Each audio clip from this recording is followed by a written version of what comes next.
Chapter 43. Elizabeth, as they drove along, watched for the first appearance of Pemberley Woods with some perturbation, and when at length they turned in at the lodge, her spirits were in a high flutter. The park was very large, and contained a great variety of ground. They entered it in one of its lowest points, and drove for some time through a beautiful wood stretching over a wide extent. Elizabeth's mind was too full for conversation, but she saw and admired every remarkable spot and point of view. They gradually ascended for 1/2 mile, and then found themselves at the top of a considerable eminence, where the wood ceased, and the eye was instantly caught by Pemberley House, situated on the opposite side of the valley, into which the road with some abruptness wound. It was a large, handsome stone building, standing well on rising ground, and backed by a ridge of high woody hills, and in front, a stream of some natural importance was swelled into greater, but without any artificial appearance.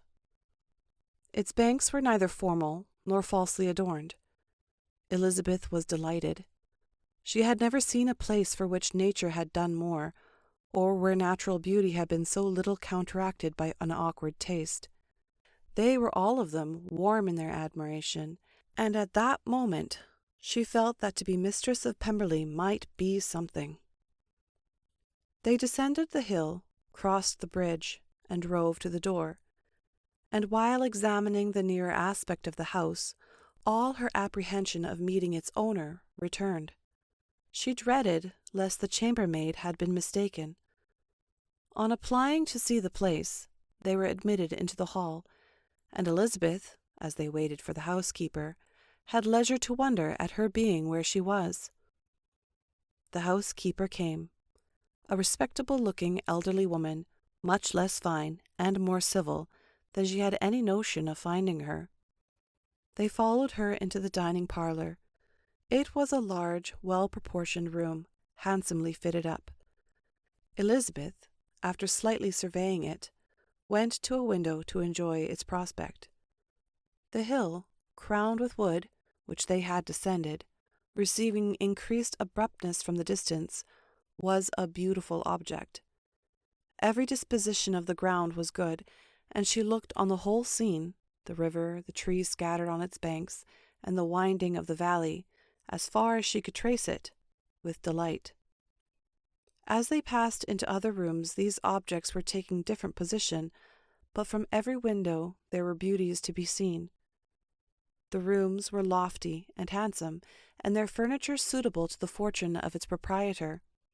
But Elizabeth saw, with admiration of his taste, that it was neither gaudy nor uselessly fine, with less of splendour and more real elegance than the furniture of Rosings. "And of this place," thought she, "I might have been mistress. With these rooms I might now have been familiarly acquainted. Instead of viewing them as a stranger, I might have rejoiced in them as my own, and welcomed to them as visitors my aunt and uncle. But no," recollecting herself, "that could never be. My uncle and aunt would have been lost to me. I should not have been allowed to invite them." This was a lucky recollection. It saved her from something very like regret. She longed to inquire of the housekeeper whether her master was really absent, but had not the courage for it. At length, however, the question was asked by her uncle, and she turned away with alarm, while Mrs. Reynolds replied that he was, adding, "But we expect him tomorrow, with a large party of friends." How rejoiced was Elizabeth that their own journey had not by any circumstance been delayed a day. Her aunt now called her to look at a picture. She approached, and saw the likeness of Mr. Wickham, suspended amongst several other miniatures over the mantelpiece. Her aunt asked her, smilingly, how she liked it. The housekeeper came forward, and told them it was a picture of a young gentleman, the son of her late master's steward, who had been brought up by him at his own expense. "He is now gone into the army," she added, "but I am afraid he has turned out very wild." Mrs. Gardner looked at her niece with a smile, but Elizabeth could not return it. "And that," said Mrs. Reynolds, pointing to another miniature, "is my master, and very like him. It was drawn at the same time as the others, about 8 years ago." "I have heard much of your master's fine person," said Mrs. Gardner, looking at the picture. "It is a handsome face, but, Lizzie, you can tell us whether it is like or not."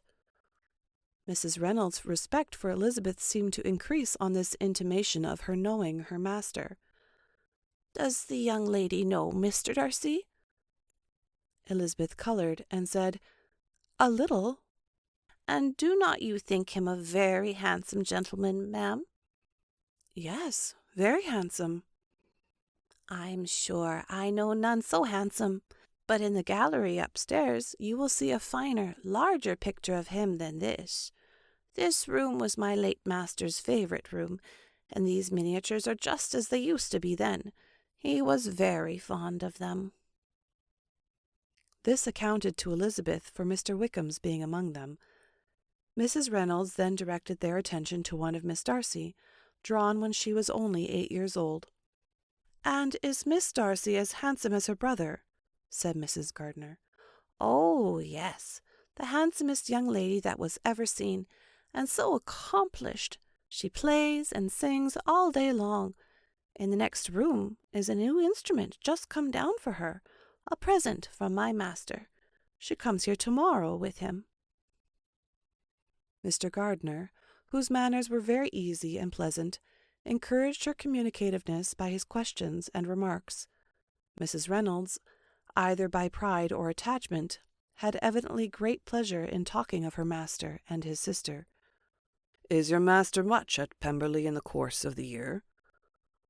"Not so much as I could wish, sir, but I dare say he may spend half his time here, and Miss Darcy is always down for the summer months."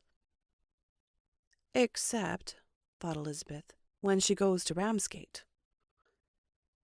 "If your master would marry, you might see more of him." "Yes, sir, but I do not know when that will be. I do not know who is good enough for him." Mr. and Mrs. Gardner smiled. Elizabeth could not help saying, "It is very much to his credit, I am sure, that you should think so."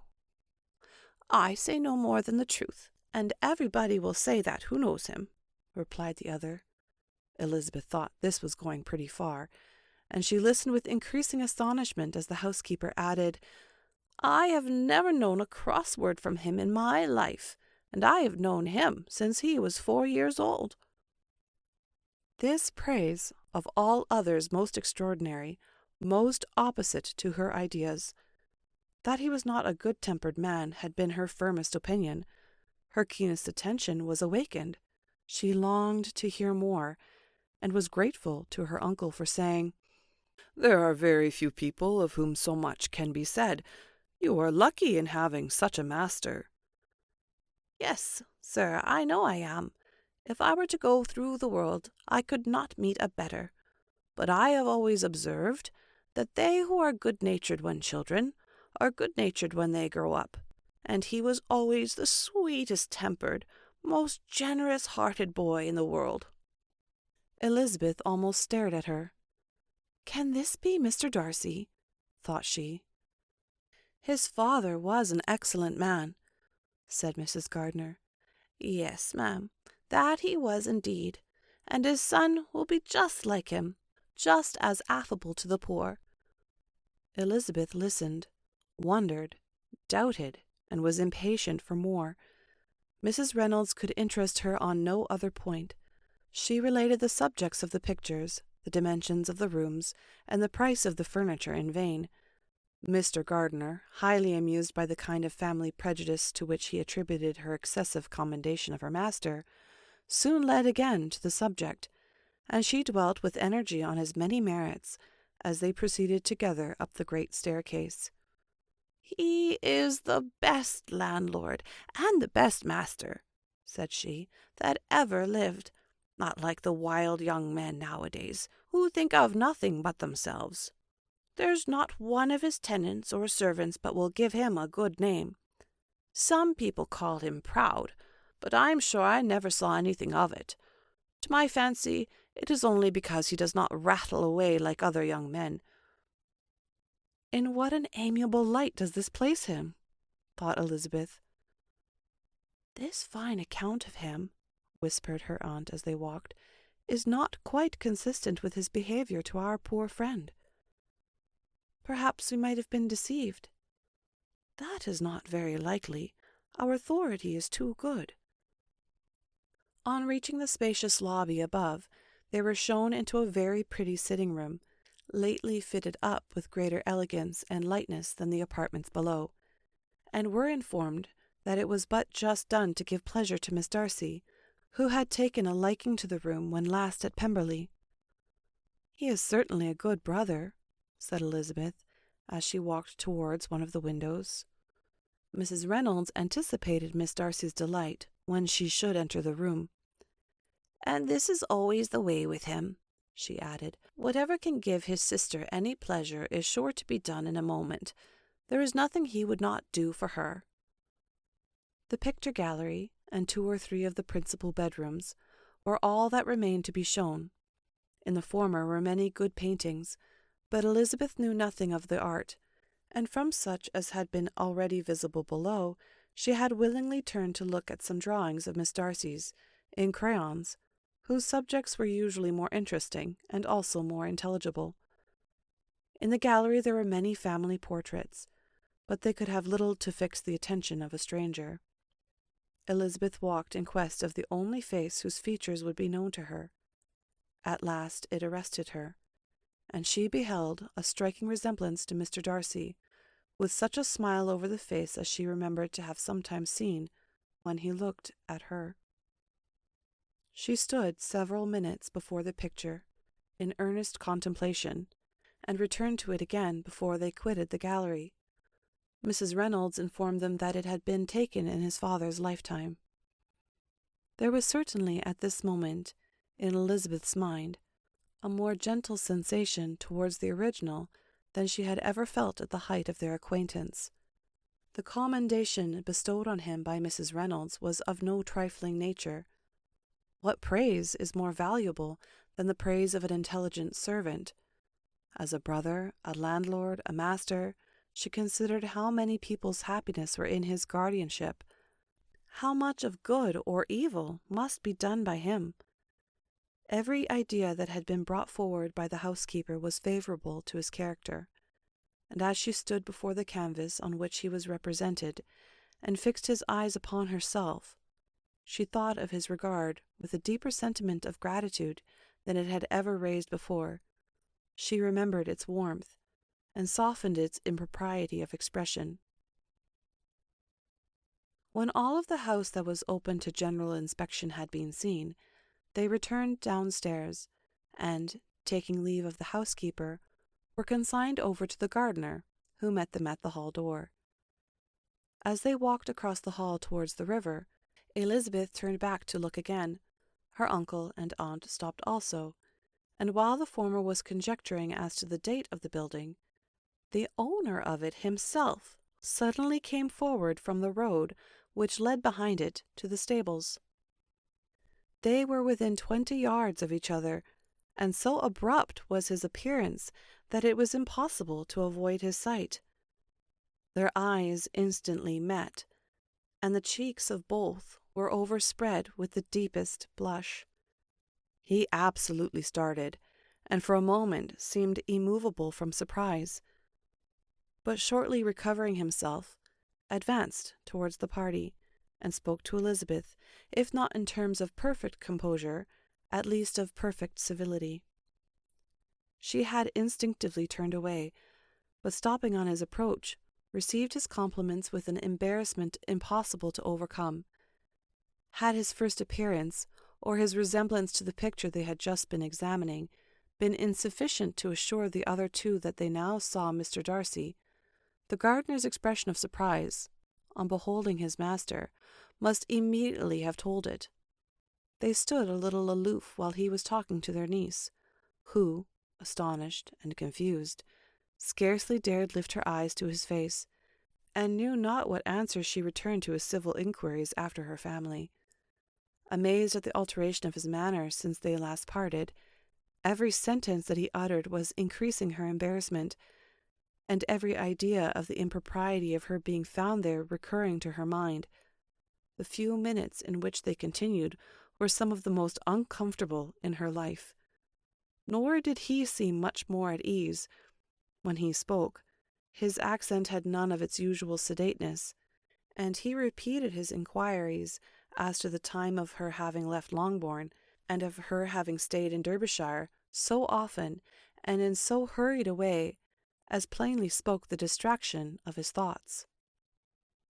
At length, every idea seemed to fail him, and, after standing a few moments without saying a word, he suddenly recollected himself, and took leave. The others then joined her, and expressed admiration of his figure, but Elizabeth heard not a word, and wholly engrossed by her own feelings, followed them in silence. She was overpowered by shame and vexation. Her coming there was the most unfortunate, the most ill-judged thing in the world. How strange it must appear to him! In what a disgraceful light might it not strike so vain a man! It might seem as if she had purposefully thrown herself in his way again. Oh, why did she come? Or why did he thus come a day before he was expected? Had they been only 10 minutes sooner, they should have been beyond the reach of his discrimination, for it was plain that he was that moment arrived, that moment alighted from his horse or his carriage. She blushed again and again over the perverseness of the meeting, and his behaviour, so strikingly altered. What could it mean? That he should even speak to her was amazing, but to speak with such civility, to inquire after her family. Never in her life had she seen his manners so little dignified. Never had he spoken with such gentleness as on this unexpected meeting. What a contrast did it offer to his last address in Rosings Park, when he put his letter into her hand. She knew not what to think, or how to account for it. They had now entered a beautiful walk by the side of the water, and every step was bringing forward a nobler fall of ground, or a finer reach of the woods to which they were approaching. But it was some time before Elizabeth was sensible of any of it, and though she answered mechanically to the repeated appeals of her uncle and aunt, and seemed to direct her eyes to such objects as they pointed out, she distinguished no part of the scene. Her thoughts were all fixed on that one spot of Pemberley House, whichever it might be, where Mr. Darcy then was. She longed to know what at the moment was passing in his mind, in what manner he thought of her, and whether, in defiance of everything, she was still dear to him. Perhaps he had been civil only because he felt himself at ease, yet there had been that in his voice which was not like ease. Whether he felt more of pain or of pleasure in seeing her, she could not tell, but he certainly had not seen her with composure. At length, however, the remarks of her companions on her absence of mind aroused her, and she felt the necessity of appearing more like herself. They entered the woods, and bidding adieu to the river for a while, ascended some of the higher grounds, when, in spots where the opening of the trees gave the eye power to wander, were many charming views of the valley, the opposing hills, with the long range of woods overspreading many, and occasionally part of the stream. Mr. Gardiner expressed a wish of going round the whole park, but feared it might be beyond a walk. With a triumphant smile, they were told it was 10 miles round. It settled the matter, and they pursued the accustomed circuit, which brought them again, after some time, in a descent among hanging woods, to the edge of the water, and one of its narrowest parts. They crossed it by a simple bridge. In character with the general air of the scene, it was a spot less adorned than any they had yet visited, and the valley, here contracted into a glen, allowed room only for the stream, and a narrow walk amidst the rough coppice wood which bordered it. Elizabeth longed to explore its windings, but when they had crossed the bridge, and perceived their distance from the house, Mrs. Gardiner, who was not a great walker, could go no farther, and thought only of returning to the carriage as quickly as possible. Her niece was, therefore, obliged to submit, and they took their way towards the house on the opposite side of the river, in the nearest direction. But their progress was slow, for Mr. Gardiner, though seldom able to indulge the taste, was very fond of fishing, and was so much engaged in watching the occasional appearance of some trout in the water, and talking to the man about them, that he advanced but little. Whilst wandering on in this slow manner, they were again surprised, and Elizabeth's astonishment was quite equal to what it had been at first, by the sight of Mr. Darcy approaching them, and at no great distance. The walk being less sheltered than on the other side, allowed them to see him before they met. Elizabeth, however astonished, was at least more prepared for an interview than before, and resolved to appear and to speak with calmness, if he really intended to meet them. For a few moments, indeed, she felt that he would probably strike into some other path. The idea lasted while a turning in the walk concealed him from their view. The turning past, he was immediately before them. With a glance, she saw that he had lost none of his recent civility, and to imitate his politeness, she began, as they met, to admire the beauty of the place. But she had not got beyond the words delightful and charming, when some unlucky recollections obtruded, and she fancied that the praise of Pemberley from her might be mischievously construed. Her colour changed, and she said no more.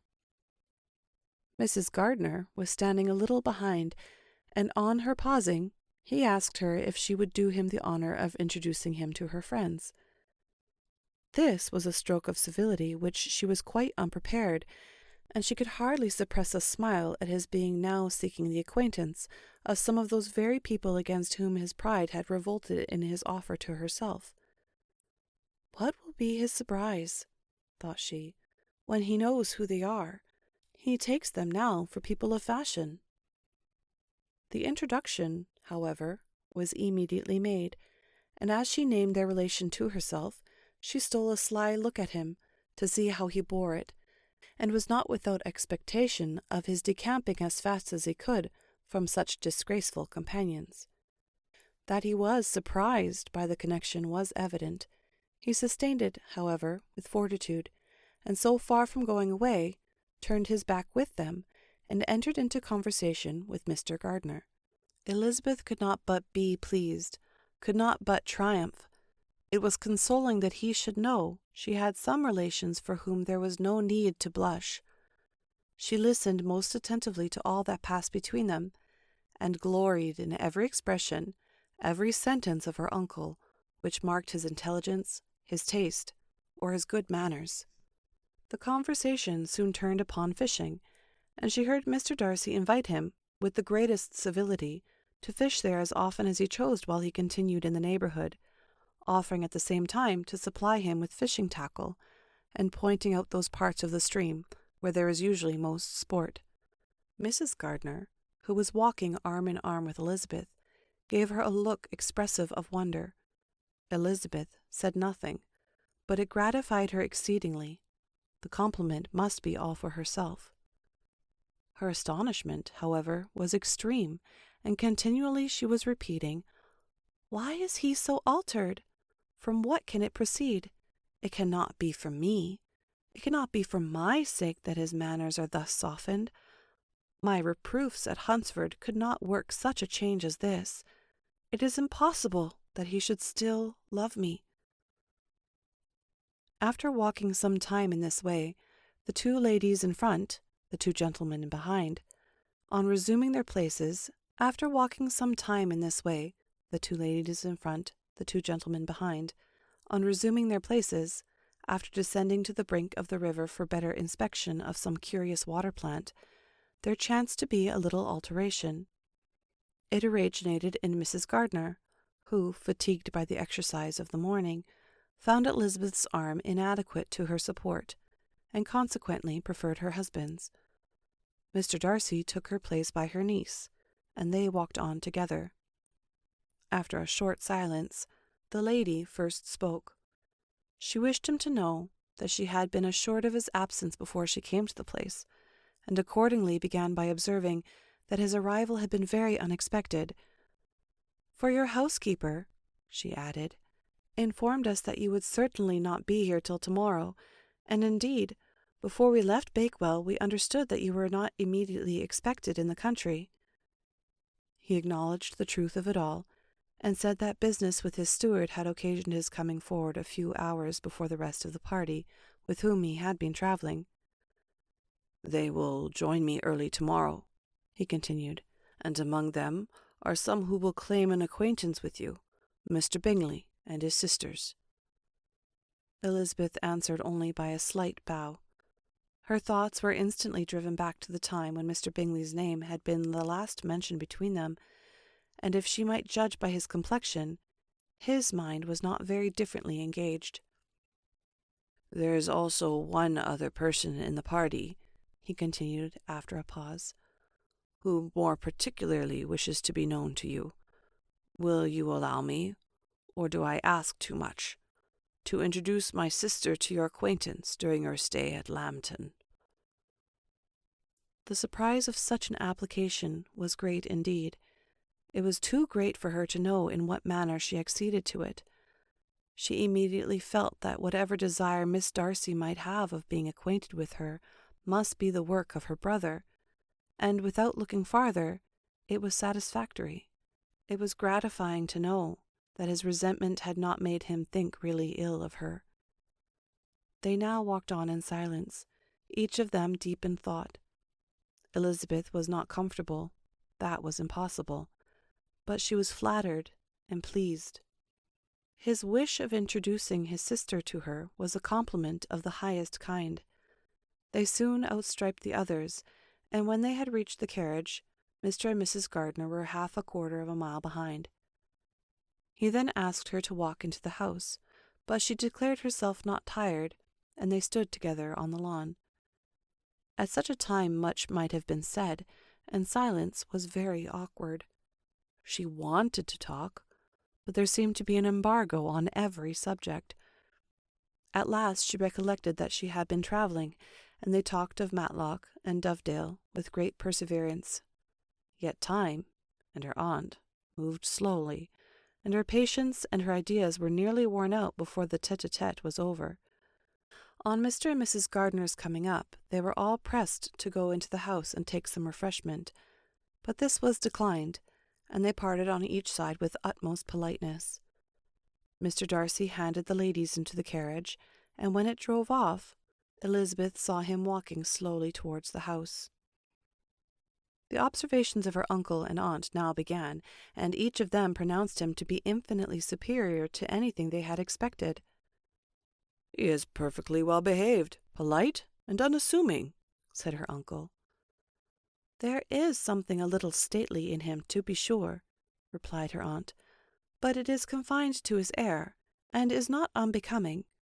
I can now say with the housekeeper, that though some people may call him proud, I have seen nothing of it." "I was never more surprised than by his behaviour to us. It was more than civil, it was really attentive, and there was no necessity for such attention. His acquaintance with Elizabeth was very trifling." "To be sure, Lizzie," said her aunt, "he is not so handsome as Wickham, or rather, he has not Wickham's countenance, for his features are perfectly good. But how came you to tell me he was so disagreeable?" Elizabeth excused herself as well as she could, said that she had liked him better when they had met in Kent than before, and that she had never seen him so pleasant as this morning. "But perhaps he may be a little whimsical in his civilities," replied her uncle. "Your great men often are, and therefore I shall not take him at his word, as he might change his mind another day and warn me off his grounds." Elizabeth felt that they had entirely misunderstood his character, but said nothing. "From what we have seen of him," continued Mrs. Gardiner, "I really should not have thought that he could have behaved in so cruel a way by anybody as he has done by poor Wickham. He has not an ill-natured look. On the contrary, there is something pleasing about his mouth when he speaks. and there is something of dignity in his countenance that would not give one an unfavourable idea of his heart. But, to be sure, the good lady who showed us his house did give him a most flaming character. I could hardly help laughing aloud sometimes. But he is a liberal master, I suppose, and that, in the eye of a servant, comprehends every virtue. Elizabeth here felt herself called on to say something in vindication of his behaviour to Wickham, and therefore gave them to understand, in as guarded a manner as she could, that by what she had heard from his relations in Kent, his actions were capable of a very different construction, and that his character was by no means so faulty, nor Wickham's so amiable, as they had been considered in Hertfordshire. In confirmation of this, she related the particulars of all the pecuniary transactions in which they had been connected, without actually naming her authority, but stating it to be such as might be relied on.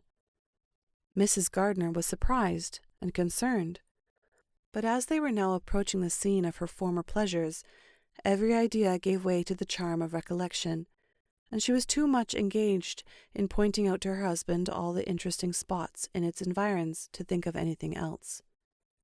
Fatigued as she had been by the morning's walk, they had no sooner dined than she set off again in quest of her former acquaintance, and the evening was spent in the satisfactions of an intercourse renewed after many years' discontinuance. The occurrences of the day were too full of interest to leave Elizabeth much attention for any of these new friends, and she could do nothing but think, and think with wonder, of Mr. Darcy's civility, and, above all, of his wishing her to be acquainted with his sister.